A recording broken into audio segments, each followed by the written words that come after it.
Beginning to understand the impact of the court case yesterday, the guilty verdict, the National Association and Big Real Estate guilty in a massive price fixing conspiracy case out of Kansas City. I thought I knew the impact of the case, but now, after I've seen some of the reactions, now I realize what the actual impact is. It's not the rule, because the rule has already been changed even before the case started, and the rule change actually doesn't have any substantive impact in the marketplace. That's why I think the Department of Justice and or the FTC are going to go beyond the rule change that NAR made before the case started. I thought it was the money, because it's over $5 billion when you triple the settlement. We're going to talk about the money in today's show, but it's not the money either.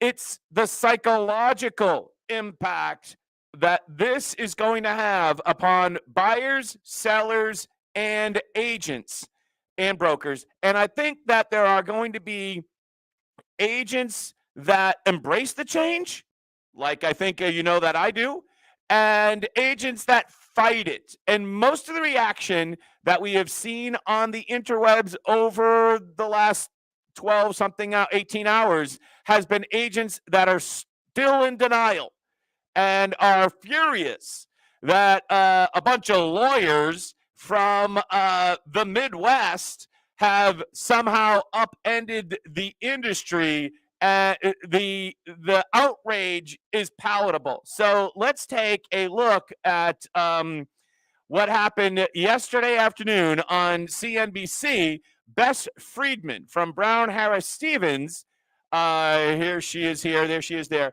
was on CNBC with Mr. Ketchmark, who is the lead attorney for the plaintiffs. Let's see how she loses her on national television. Here we go. We got nothing against buyer's agents. I think they're awesome. But the person they should pay for is the person they're working for. What this member of the National Association of Realtors. Once again, this is the lead attorney for the plaintiffs who just won his case. He's on CNBC yesterday afternoon. She just gave away the case. She said you have competitors who are working together. They're colluding together to fix the prices at 6%. I mean, that's what's happening. She didn't say colluding.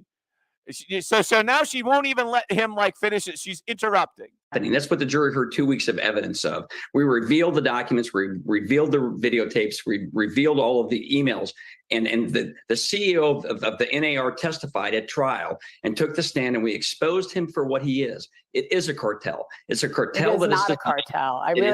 It's not a cartel. It's not a cartel.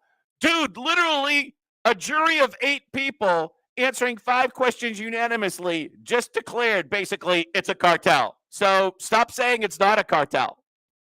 I take offense at that. It is not a cartel. I'm sure you do. And I'm sure you do take offense to it. It's offensive when you're found guilty of a massive conspiracy. I get that. By the way, remember, the National Association is a defendant in this case. So every one of you realtor members, of which I am not, are guilty in this case, even if you're not from Missouri. I take offense at the fact that because listen, in Brooklyn for a long time there was no co-broking, and you know what that does? A disservice to the consumer. What you're saying is really offensive, and I take America or commissions. It is not a cartel. I'm just telling you, it is not a cartel. Can you answer this question for me? Yes. Why are the commissions in the United States 2 to 3 times higher than the rest of the industrial? Listen, all commissions are negotiable. You can negotiate them at any time. There's nothing written in stone. The jury heard videotape evidence that they negotiate from 6%, but they. So, if you have this type of look on national television where she's just outraged, you're not really understanding what's happening. You're not understanding. You're in denial of what's happening. You're shell-shocked, shock and awe. I mean, just look at her face. She's ripping mad.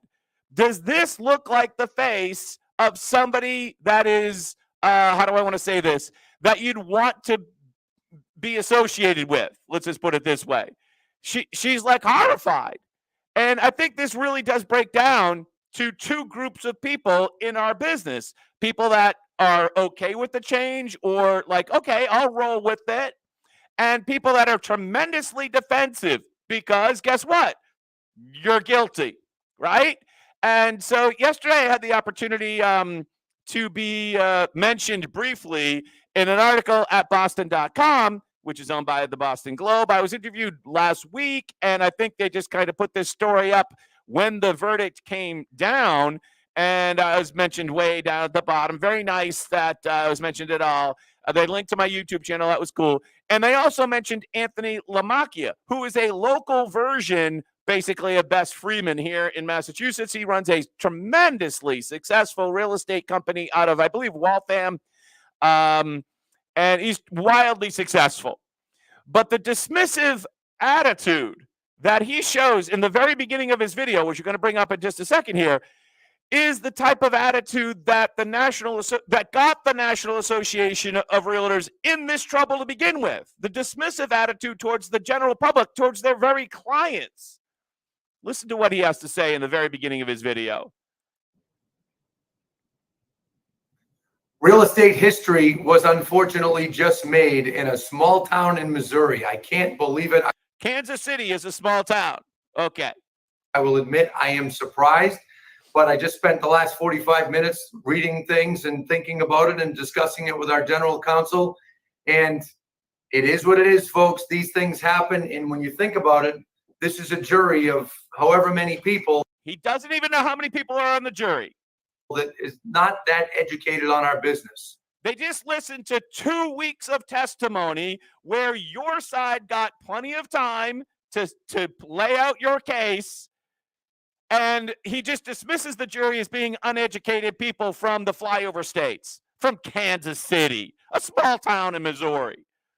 It's that type of dismissive attitude that gets you into trouble with the general public. Are any of these people have any public relations skills? And in my opinion, they absolutely made the wrong decision.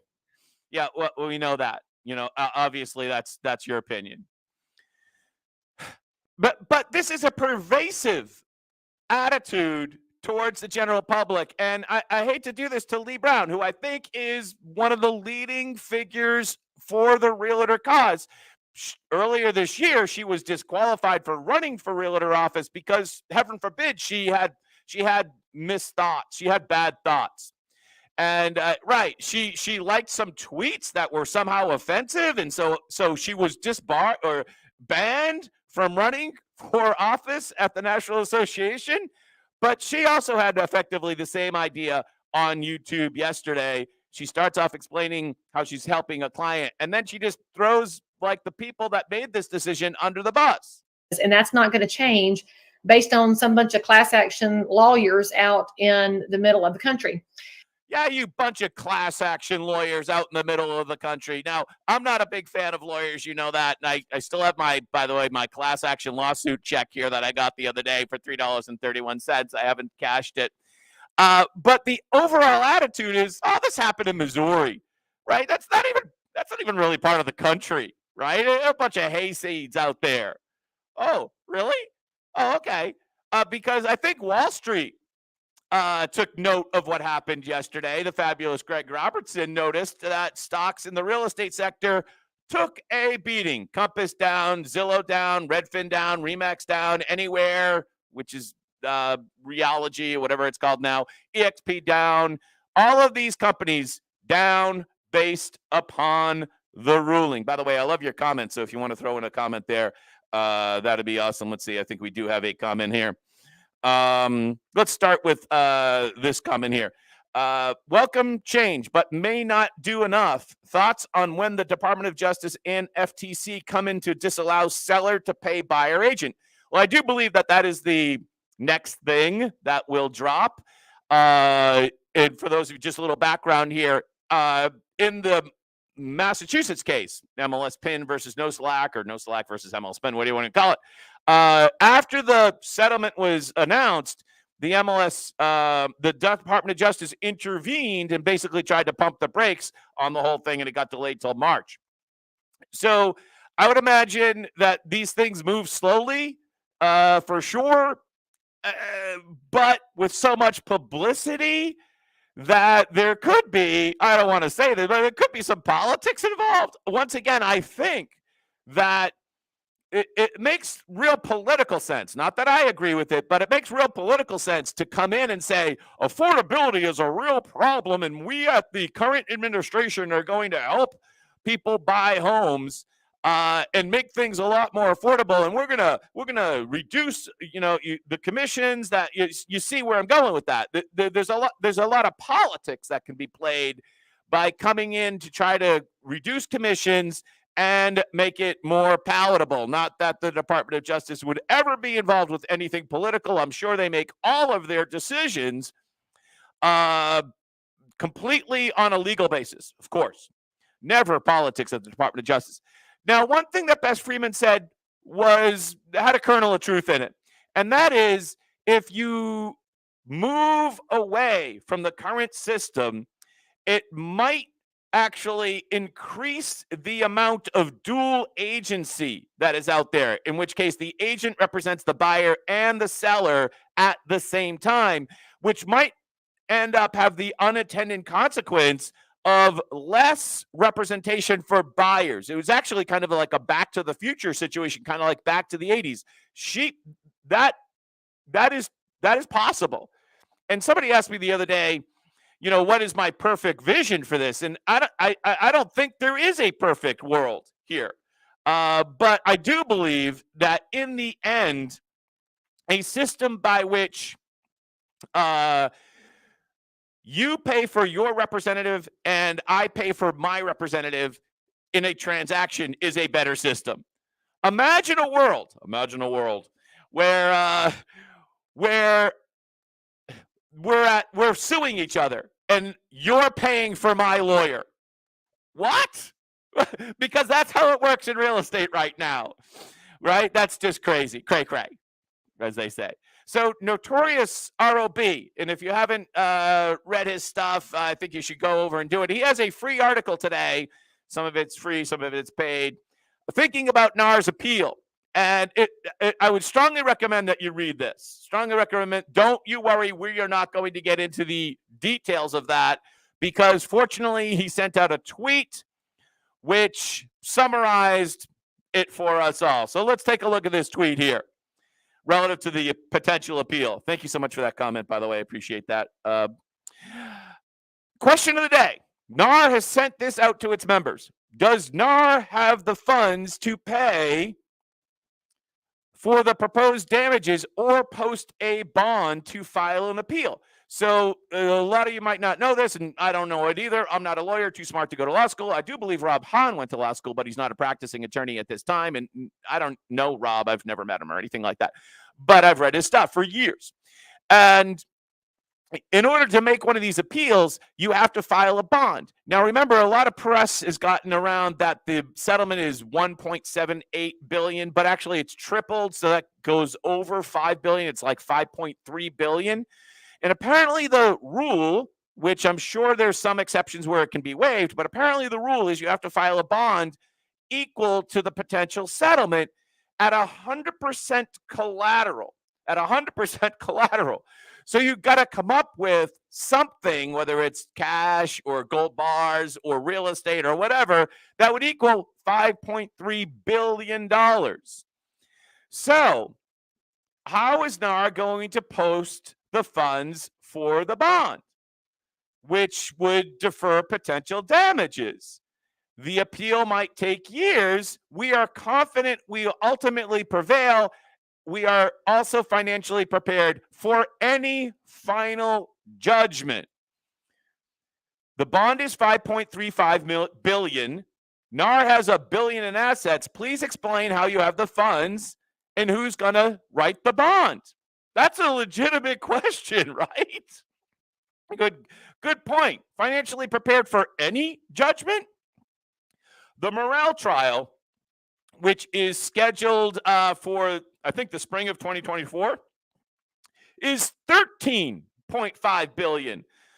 Triple that, if they ever get that far. And, you're into the, someone do the math for, somewhere like 40-something billion dollars. Does NAR have that? And that's not even the worst of the news. You see, the worst of the news is the fact that now all across the country, you have this Michael Ketchmark guy. He's a Kansas City lawyer. He seems to have cornered the market on suing the nationals, right? He's suing all the big companies. And in fact, yesterday he announced another lawsuit, which we're going to cover in just a second. But there's all sorts of regional players, right? There's all sorts of regional players that are now ripe for lawsuits, right? All sorts of regional players that are now ripe for lawsuits. And yeah, so this could go on for a long time. The new lawsuit that was filed yesterday is called Gibson. And this one is this blows away the morale and the one that was just settled yesterday. Here it is, according to Inman. The suit promises to be much bigger, the Gibson suit. The suit seeks a class action status, which they still have to gain, for all persons, check this out, for all persons listed properties on an MLS service in the United States using a listing agent or broker affiliated with the corporate defendants. So yeah, that's pretty huge. Who are the corporate defendants? Let's just get this quote up here. Who are the corporate defendants in the new trial? Compass, Redfin, EXP. Oh my God, they've just basically everybody else that they haven't yet sued, right? This could be hundreds of billions of dollars, hundreds of billions of dollars. Let me just move that over there a little bit for you. Who else do they sue? Compass, EXP, Redfin, Weichert.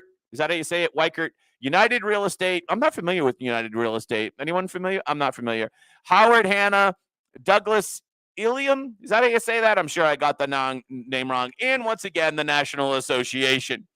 So it almost seems like the whole Stitzer Kansas City thing is like an hors d'oeuvre before the big show. Before the big show. It's only fair that the buyer agent pay their agent. Thank you, Sharon Kennedy. Yes, and good morning, Bill, my old friend Bill. NAR lobbied for years to avoid this. That is their outrage. GC isn't working for them. Oh, I like that comment, Bill. That's right. It seems as if they almost have, how do I want to say this, an entitlement, and now they've lost, and they're like, oh, we're not as special as we thought we were. So that's my take. That the number one thing is the psychological impact.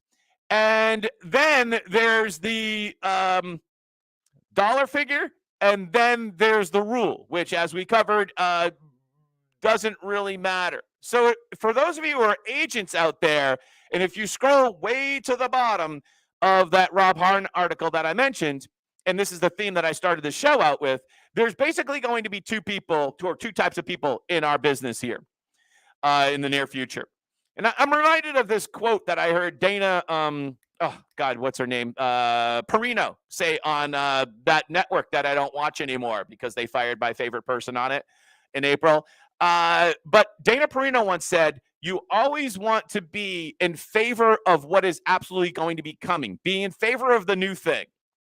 She's very, very bright, public relations type person. So in the very bottom of Rob Hahn's article, he says there are going to be preppers and normies, and I like the language. And the normies are going to be the people that you just saw: Lee Brown, Anthony Lamacchia, the woman from New York. They're going to be the ones that go no, or it's going to be you that is going to prepare for the new world. Prepare for the new world. I am so excited as a small operator, right? I have a agency with 30 people. Like, I am tiny. I'm not even worth suing, and I'm not a member of the National Association of Realtors, as you know. I literally don't have any, like, it's just not worth it. When you do a cost benefit analysis, they're not going to sue me. So I am super excited about the change in the marketplace. I think it's net. It's not going to be perfect, but net, it's going to be better for consumers. And I definitely think it will be better for smaller operators. When there's disruption, there's opportunity. When there's disruption, there's opportunity. And for rank and file members, whether you're at a big company, Coldwell Banker, or whatever, there's going to be opportunity if your broker allows you to be flexible with the pricing. There's all sorts of brokers out there right now stating how they're going to try to get around this. You might be careful about, throwing that stuff up on YouTube, because that's going to be fodder for future lawsuits, because there's going to be I don't want to say millions, because there's going to be miniature copycats of this lawsuit going after regional real estate players all across the country. So are you going to be a prepper, or are you going to be a normie when it comes to handling this situation? You've heard me say before that I think that you need to focus on sellers for your content, and you should most definitely be focusing either doing that with ads or content. If you're going to go the content route, like obviously I am, we've been doing this show for a month. It's been an exciting month, hasn't it? We've been doing this show for a month, and clearly I'm going after content because I'm looking to hire agents and get people to also take my real estate school and maybe buy or sell a house with me, right? So if you're going to go after content, find something that has that you have a mutual interest in, that there's an audience for, and it's semi-local. I came up with an idea this morning, which I think is brilliant. I'm going to share it with you right now. If you become the ESPN, so to speak, for your little town, I don't care where you live, Hubbardston, Massachusetts, let's just say, and you focus on high school sports, and you're interviewing the coach, you're interviewing the star quarterback, you're interviewing the girls' soccer who scored 50 goals in a season, whatever you're doing, you become the nexus for all of that. People want to hear about high school sports. It's a big thing no matter where you are in the country. You are going to do very well. Jack, it doesn't have anything to do with real estate. That's right. It doesn't have anything to do with real estate. But once you earn those people's trust, like, and affection, you can then ask them, because you've earned the right to ask them for their business. That takes a lot of work, but it's a brand which will survive no matter what type of market we have. All right, so let's take a look at what type of market we do have. The ADP payroll number is out this morning, and it was slightly a miss at 113,000 for payrolls. I'm not going to spend a lot of time on this because, as you know, the ADP payroll number has been somewhat divorced from reality recently. They were expecting 130,000. The payroll, non-farm payrolls, the more important number comes out on Friday. We'll definitely cover that come Friday. What is on the agenda for today other than ADP employment? Of course, we have the Fed meeting today, and then Jerome Powell speaks at 2:30. So we'll probably have a fairly calm market between now and then. Yesterday's Mortgage News Daily, mortgage 30-year fixed fell under 7.9. It's now at 7.88. Remember, that's if you have really good credit. That's if you have really good credit. We're going to get to some more of these comments in just a second. But the Treasury remains effectively middling. It was at 4.9. It just slipped slightly under 4.9. So I think everything's kind of on hold until we have the Fed speak in the Fed meeting later today. Rob has a question here. Let's see what Rob. The MLS must allow listing agents to place their contact information prominently in the description for change to be practical. So I really like this comment. I think you may put that up on a YouTube. And I actually had a consumer complain about this yesterday, Monday. And he said on Zillow, they don't show me who the listing agent is. And I said, actually, way down at the bottom, you scroll to the bottom, you can find out who the listing agent is. Because where did Zillow get the information? They got all that information, all the photos and everything from the listing agent, but they put it down. You're right, Rob. They put it way down at the bottom as if to devalue their contribution. I totally agree with you. So it would be better, I think, for everybody to have the source of that information to be more prominently addressed. And I think if you're going to go to a world where buyer agents are paid zero, which is a potential, and then finding out the listing information shouldn't be as hard as it currently is in Zillow and many of the other IDX situations. Thank you, Rob, for that point. All right, I think we're caught up with the comments. By the way, no matter what happens with the FEOC, the Fed today, I was startled by this next chart here. Treasury borrowing, which is what is actually positively driving our mortgage rates and our inflation, from EJ and Tony. The Treasury borrowed $1 trillion last quarter, expects to borrow another $776 billion this quarter, then $816 billion in Q1. So on track to borrow $3+ trillion this fiscal year. Interest going to the moon. Oh my God, look at this chart. This is what drives inflation. This is what drives your mortgage rates. This is what drives your 10-year. Ooh, I don't know, wherever that 10-year bond thing went. There it is there. This is what drives your 10-year is government spending. Government spending is out of control, and neither party is responding to the reality that train wreck must be. Fortunately, we did have Stanley Druckenmiller, is that how you say his name, says government spending needs to stop. We're spending like drunken sailors, and he actually went out and touched the third rail, which is said we have to cut entitlements, which has been known as the third rail, especially Social Security. Billionaire investor, easy for him to say, I guess he's a billionaire, said the federal government has been spending recklessly at the expense of the health of the economy. We're spending like drunken sailors. Don't forget, pre-COVID federal government spending was 20%. Was 20% of GDP back in 2019, which is horrific as a level to begin with. You shouldn't have 20% of your economy be the government. That means that only 80% is actually productive, right? Because the government doesn't actually produce. Now it's 25% of the economy, which means that we're asking 75% of the economy to produce for 100%. We're at 75% productivity level. My father told me, when you're in a hole, stop digging. Thank you, Stanley.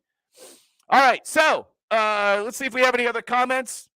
It's been fun. You know, when I started the show a month ago, there were times when I was like, gee, will I be able to say things?